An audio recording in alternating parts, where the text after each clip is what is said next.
नहीं, नॉर्मली लोगों की ज़िंदगी कैसे गुजर रही होती है? आपके इर्द गिर्द जो लोगों की ज़िंदगी गुजर रही होती है, आपके अजीज़ों अकारब की, माँ बाप की, बाप दादा की, और या आपको पता चलता है कि हमारे माँ बाप और दादा ने कैसी ज़िंदगी गुजारी, तो आपको उसमें कोई बेहतरी की गुंजाइश लगती है या आप कहते हैं ठीक है?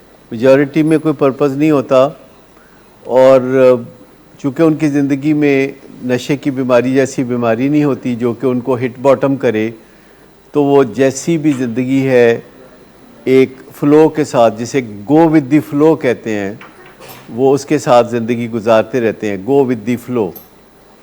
और अल्टीमेटली ये अज्यूम किया जाता है कि जब कोई बंदा बड़ी उम्र का हो जाएगा, 30, 40, 50, तो जूं बड़ी उम्र का होता जाएगा तो उसकी ज़िंदगी पसमानदा होती चली जाएगी, और सोशली पसमानदा हो जाएगी, इमोशनली पसमानदा हो जाएगी, प्रोफेशनली पसमानदा हो जाएगी, साइकोलॉजिकली और फिज़िकली पसमानदा हो जाएगी। ऐसा अज्यूम किया जाता है कि दिस इज़ नॉर्मल। लेकिन फिर बीच में आप कुछ लोगों को देखते हैं कि उनकी ज़िंदगी with the passage of time उतनी पसमानदा नहीं होती, या एक पहलू बच जाता है तो दूसरा पहलू ख़राब होता है, या सारी पहलू बच जाते हैं, और वो आम लोगों की निस्बत ज़्यादा दूर तक, ज़्यादा देर तक जो है एक अच्छी खूबसूरत ज़िंदगी गुजारते हैं, और उनकी ज़िंदगी रिफ़ाइन होती चली जाती है। क्या ऐसे लोग आपने देखे हैं अपनी ज़िंदगी में, अपने ख़ानदान में, अपने मुआशरे में, कि जो पॉलिश होते चले जाते हैं और कोई आके उनको चेरी ब्लॉसम से पॉलिश नहीं करता, वो खुद पॉलिश होते चले जाते, ऑलमोस्ट ऑल सक्सेसफुल पीपल। और उसकी दूसरी फ्लिप साइड क्या है कि कुछ लोग 40 साल 45 साल की उम्र में ही ऐसे लगता है कि वो अपनी उम्र गुजार चुके हैं। एडवर्सिटी कोशेंट से आपकी मुराद है कि मुसीबत को झेलने का सेहतमंद तरीका, चैलेंज को फेस करने का सेहतमंद तरीका। तो ये चीज़ जो है खाली नशे की बीमारी तक महदूद नहीं है कि वो समझे कि साढ़े ते है मुसीबत है। ये मुसीबत नहीं है, रिकवरी जिसको कहते हैं, ये मुसीबत नहीं है, ये एक ब्लेसिंग है जो ज़्यादातर उन लोगों के हिस्से आती है जो नशे की मर्ज़ में जाते हैं, क्योंकि नशे का मर्ज़ उनके कड़ाके निकाल देता है और वो हिट बॉटम हो जाते हैं, और वो फिर एक जर्नी स्टार्ट करते हैं जिसमें फिर मज़ा आने लगता है, तो फिर वो आगे से आगे बढ़ते चले जाते हैं। लेकिन कतई तौर पर ये नहीं है कि ये नशे के मरीज़ों के नसीब की बात है, जिस पे वो बाद में नाज़ा होते हैं कि हम नशे की बीमारी की वजह से इस लाइफस्टाइल में आए, और अब वो लाइफस्टाइल हमें बाई चॉइस पसंद है, क्योंकि ये हमें टेंशनों से आज़ाद रखता है, और ये हमें एक अच्छी फीलिंग ऑल द टाइम अंदर से मिलती रहती है, जो बायोलॉजिकल फीलिंग है, किसी ड्रग की दी हुई झूठी फीलिंग नहीं है, या दुनियावी आसाइश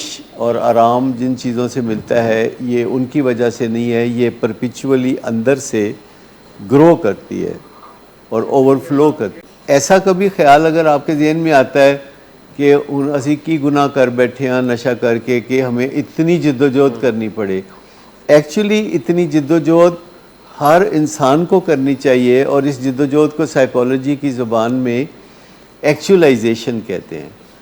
एक्चुअलाइजेशन इंसान की ज़िंदगी का मकसद ही यह है कि वो होश संभालने के बाद अपने आप को संवारने और सुधारने की ज़िम्मेदारी उठाए, और होश संभालने से पहले उसके वालिदैन की ये ज़िम्मेदारी है कि वो उसे अच्छी राह पे डालें, वो उसको ऐसे तजर्बात में से गुजारें छोटी उम्र में ही कि उसका मूड ज़रा सी बात पर ख़राब ना हो, उसको इतनी प्रैक्टिस हो महरूमी से डील करने के हवाले से भी कि अगर कोई चीज़ नहीं भी है तो वो अपने मूड को संभाल सके, और अगर कोई चीज़ है तो उसके ऊपर वो शुक्राने की कैफियत को महसूस कर सके। तो ये कोई ऐसा टास्क नहीं है जो कि नशे के मरीज़ों की जान की मुसीबत है। वैसे ये हर खुश नसीब आदमी के लिए जो रिकवरी का तोहफ़ा है वो बहुत ज़बरदस्त तोहफ़ा है। लेकिन नशे के मरीज़ों के लिए तो जान बचाने का नुस्खा है, सिंपली जान बचाने का नुस्खा है।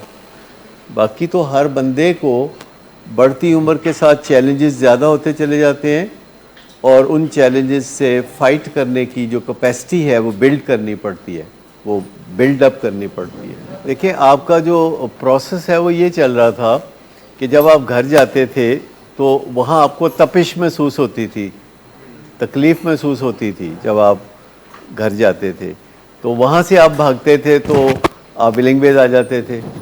फिर बिलिंग बेज में कोई तपिश महसूस होती थी, आपके हुक्म के सामने कोई ढेर नहीं होता था या आपकी हुक्मदुली हो जाती थी। आपने कहा है कि मैं फ़लाँ से मिलना चाहता हूँ तो वो देर हो गई, तो चूँकि आप किंग बेबी हैं तो आपको लगता था कि मेरे हुक्म को माना जाए, फ़ौरन तामील हो। घर जाके भी यही मसला था, तो पिंग पोंग से बन गए थे। तो अब आपने इस मसले को बहुत अच्छी तरह समझ लिया है और आप इस चीज़ को भी अब इंशाल्लाह इस पे अमल पैरा होंगे कि घर में जो दो हस्तियां हैं यानी माँ और बाप, उनके सामने सर झुकाएंगे और बाकी तीन हस्तियां और हैं जिनके साथ आपने प्यार करना है। तो इस तरह ये मसले हल होंगे। कुछ देने से कुछ मिलता है, to give is to receive. याद रखें, कुछ देने से मिलता है। अगर आप अपने हमसाये को खीर की एक प्लेट भेज देंगे तो इम्कान है कि वो अगले दिन हलवे की एक प्लेट आपको भेज देगा। कुछ देने से काम का आगाज़ होता है। लेकिन अगर आस लगा के बैठे रहे कि नहीं हमें कुछ मिल जाए, तो ये मुनासिब नहीं। और दूसरा प्रिंसिपल है टीच ओनली लव, कि अगर आप गुस्से से ऑपरेट करना चाहते हैं तो फिर सोच लें, बेहतर है कि मोहब्बत से ऑपरेट करें। अगर गुस्से से ऑपरेट करेंगे तो दूसरे बंदे के अंदर भी गुस्से का ऑपरेटस मौजूद है, फिर वो दूसरा बंदा भी बताएगा आपको।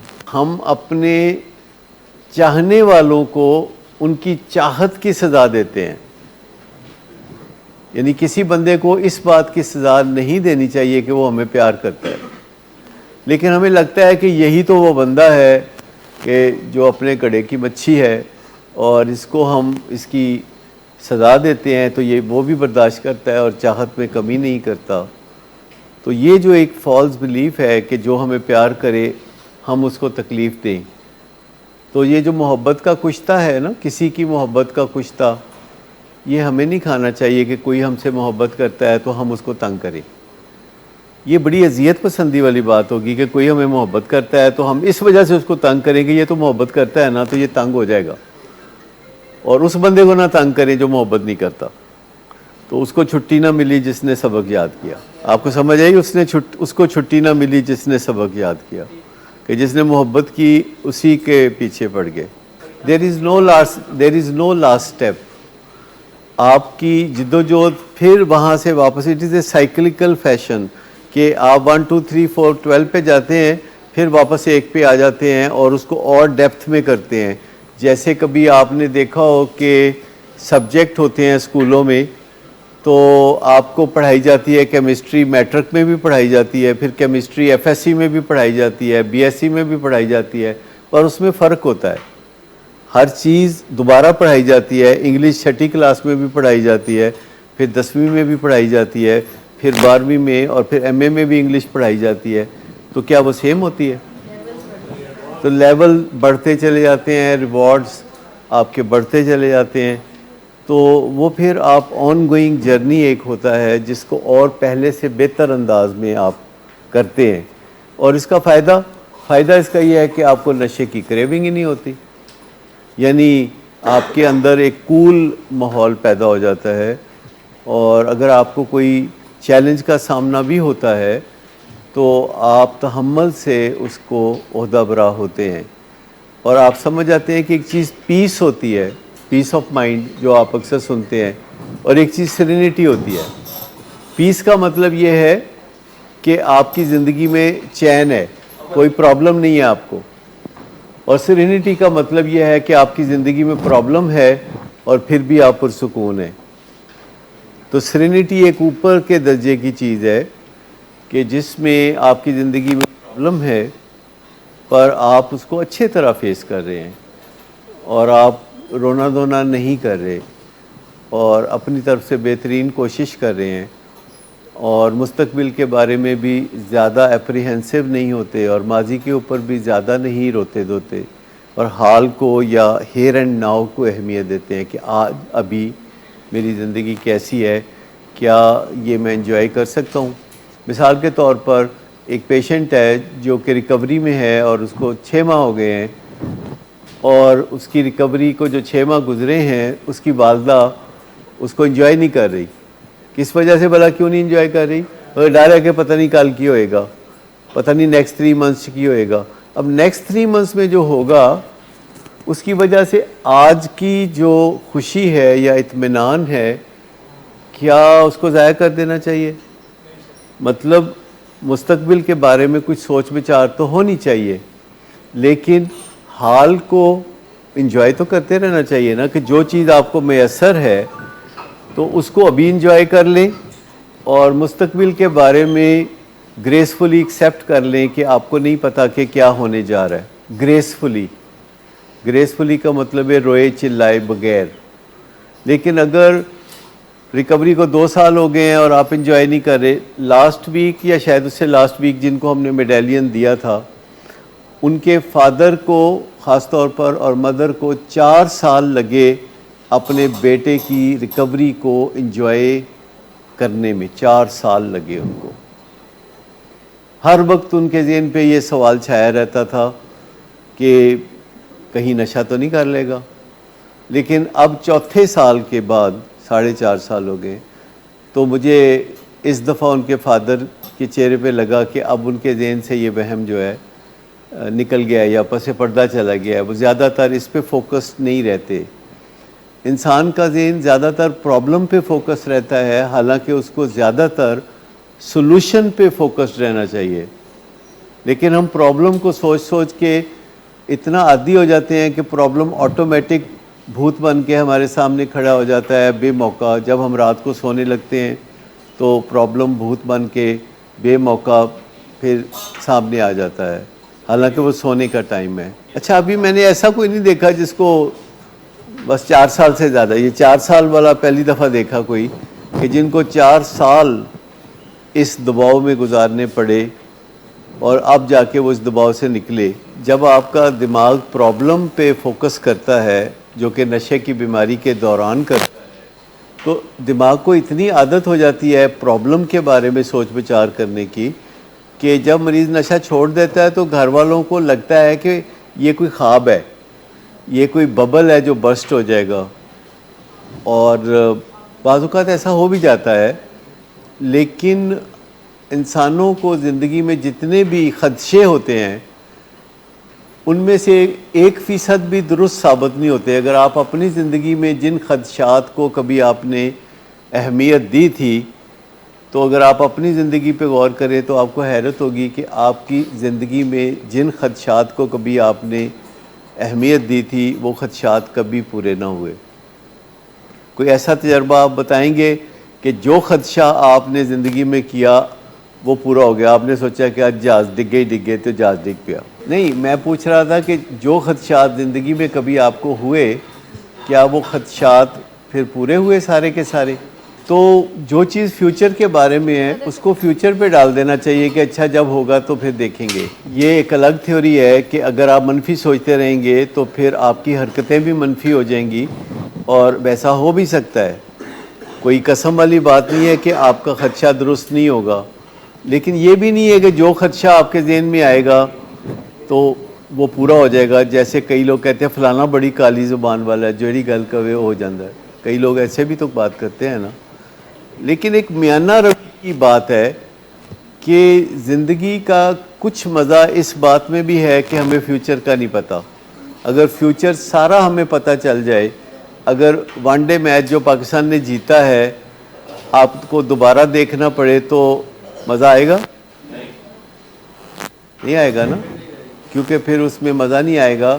मज़ा ज़िंदगी का अनसर्टेनिटी में भी है। और अगर आपकी टीम हर मैच जीतना शुरू कर दे, ऑस्ट्रेलिया को भी हरा दे, इंग्लैंड को भी हरा दे, न्यूजीलैंड को भी, इंडिया को भी, श्रीलंका को भी हराई जाए, तो आपको अपनी टीम के खेलने का कितना मज़ा बाकी रह जाएगा?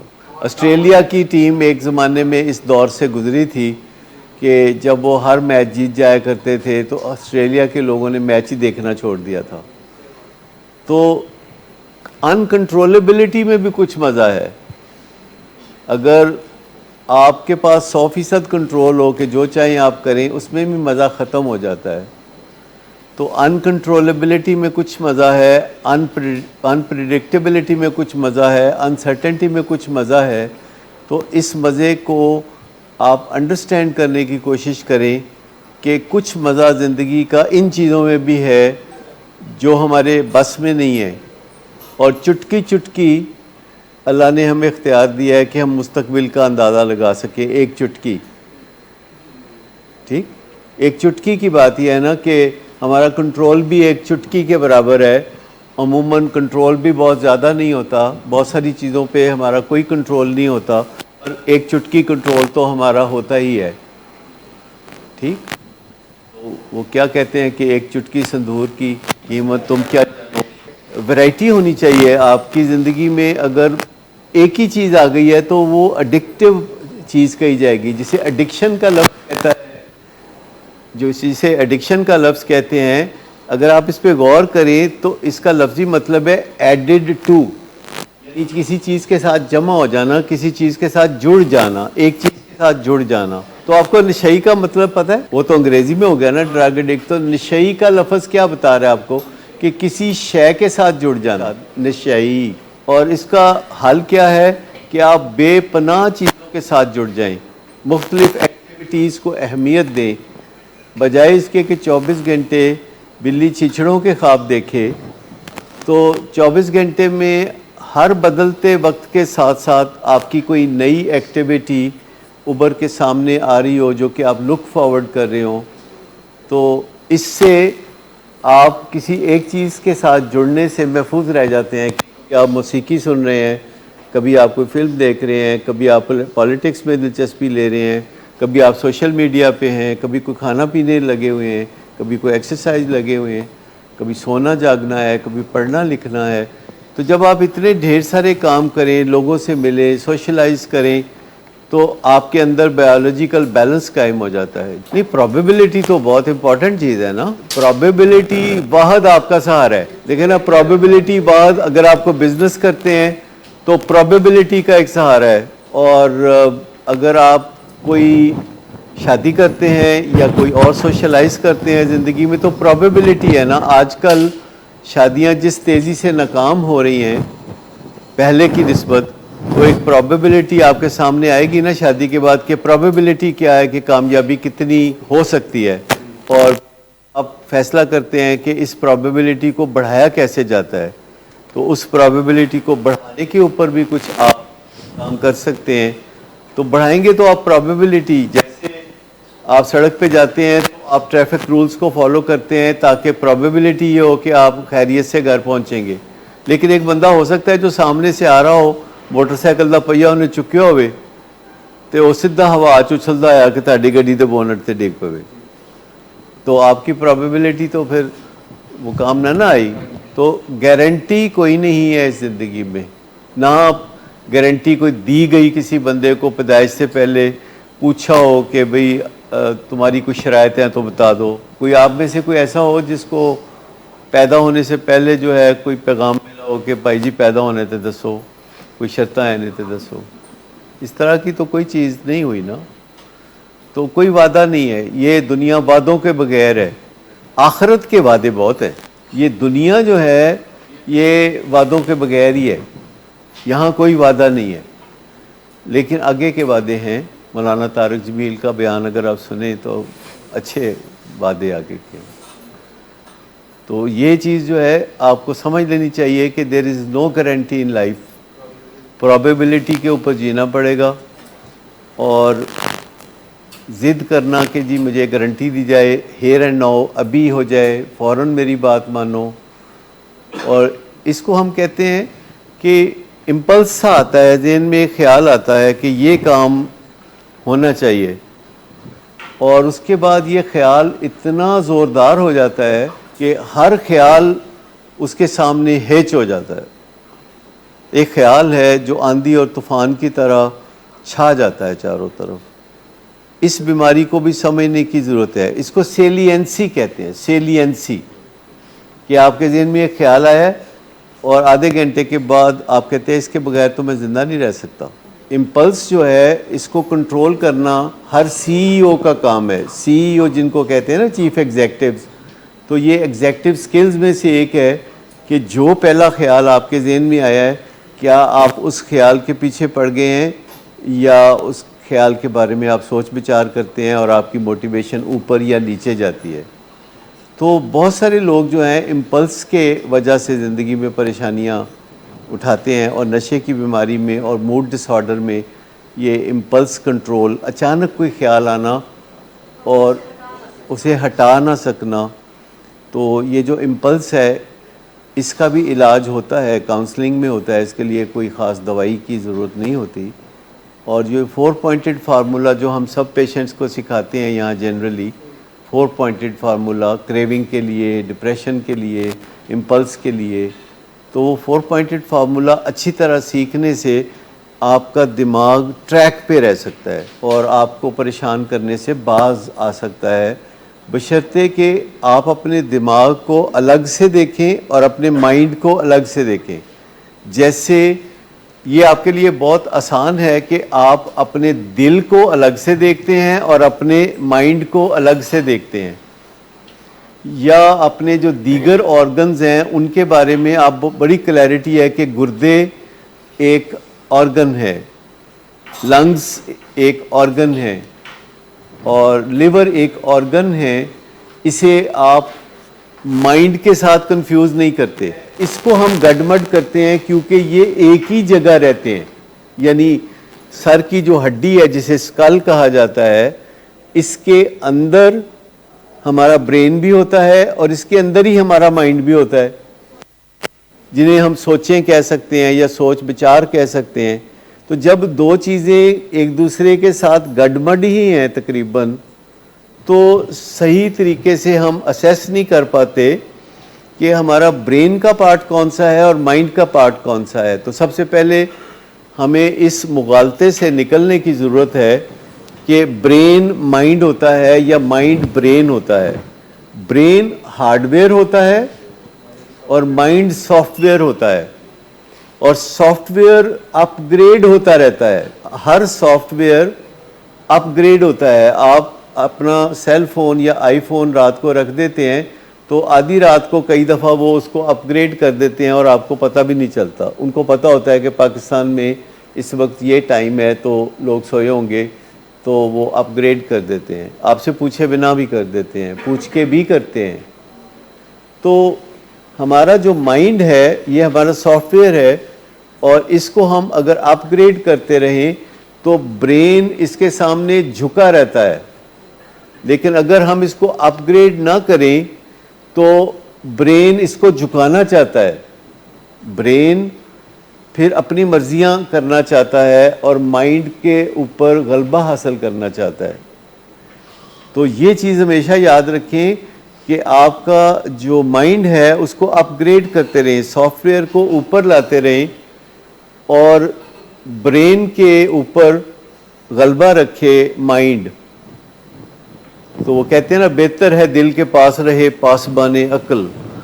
वहाँ दिल से मुराद इल्लामा इकबाल की दिमाग ही एक्चुअली था कि बेहतर है दिल के पास रहे पासबाने अक्ल। ये बात इल्लामा इकबाल ने कही थी, और इसका दूसरा मिसरा इतना अच्छा नहीं है, मगर कभी कभी इसको तन्हा भी छोड़ दो।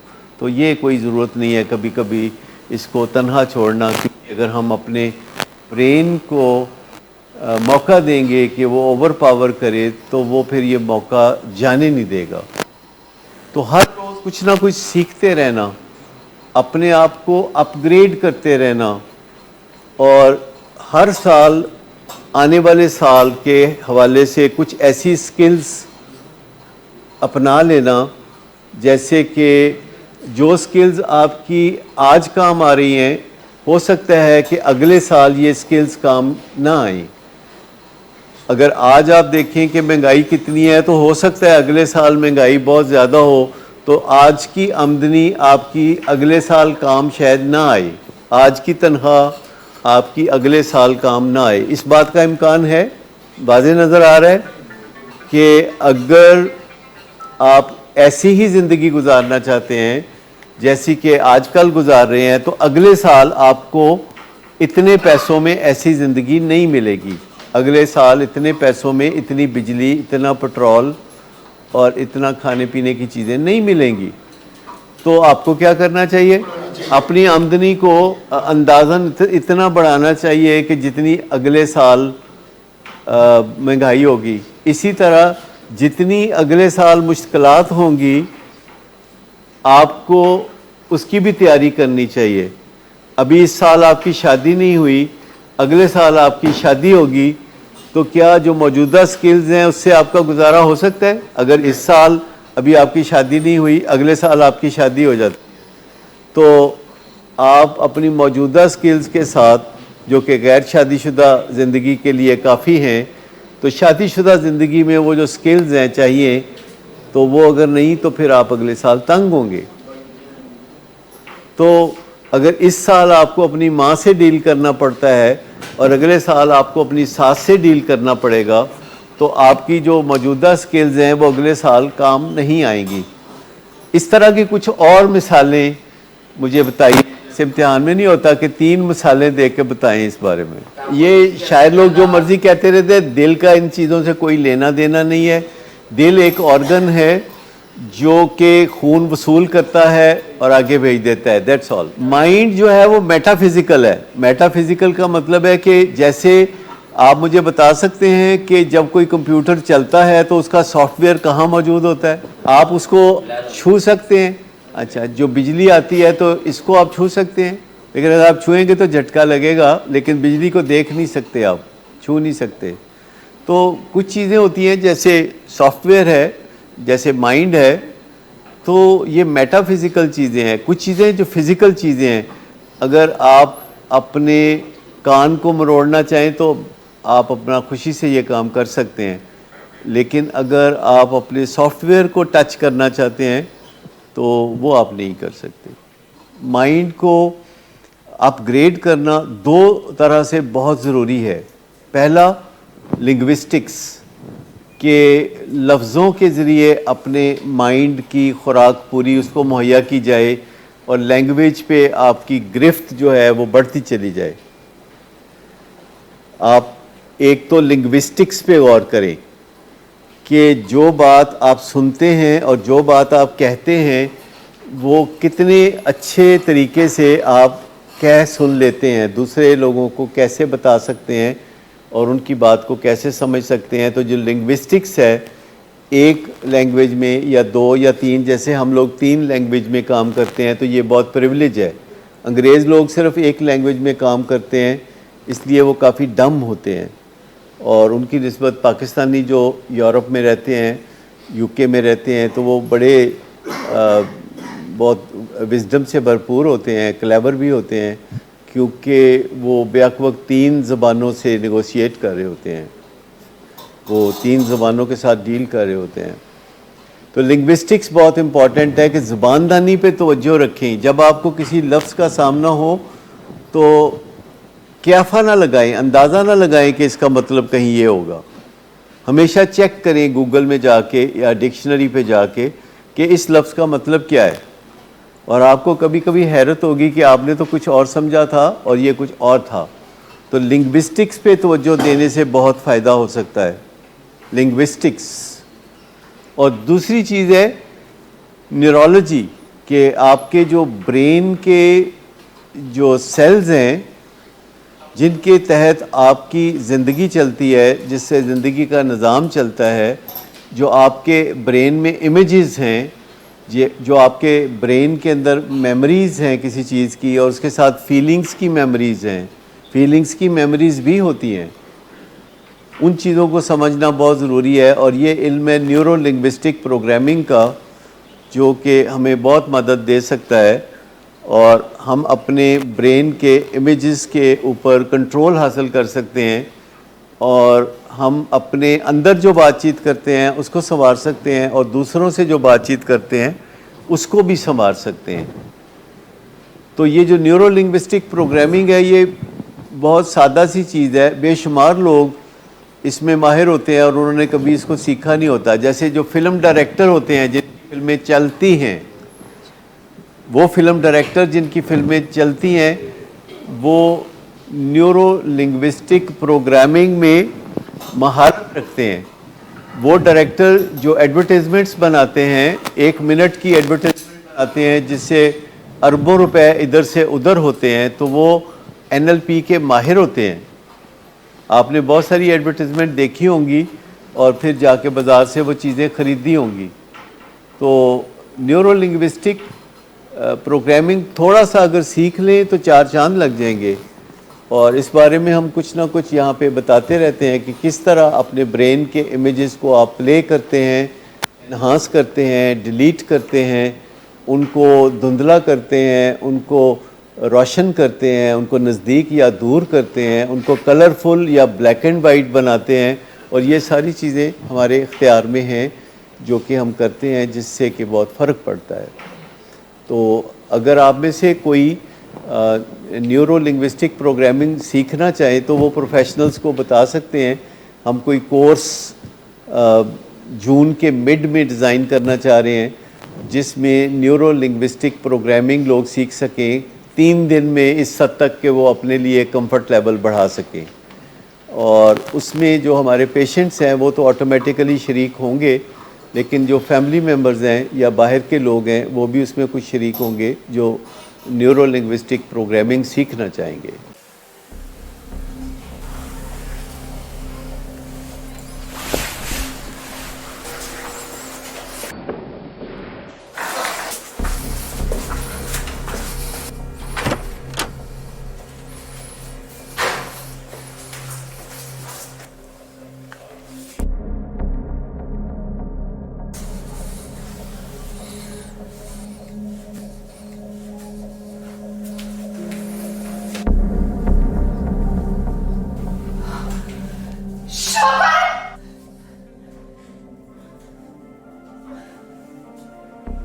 शराब नोशी की वजह किरदार की खराबी नहीं, मूड की खराबी है। शराब नोशी कभी भी नशे की बीमारी में बदल सकती है। नशे की बीमारी हर स्टेज पर काबिले इलाज है। मदद हासिल कीजिए, क्योंकि वो ऐसा नहीं करेगा। विलिंग वेज से मदद हासिल कीजिए, कहीं से भी मदद हासिल कीजिए, लेकिन फौरी मदद हासिल कीजिए। जिस मुआवजे के इंतजार में आपने बहुत देर कर दी, अब वो दस्तक दे रहा है। मदद हासिल कीजिए, मदद हासिल कीजिए, मदद हासिल कीजिए।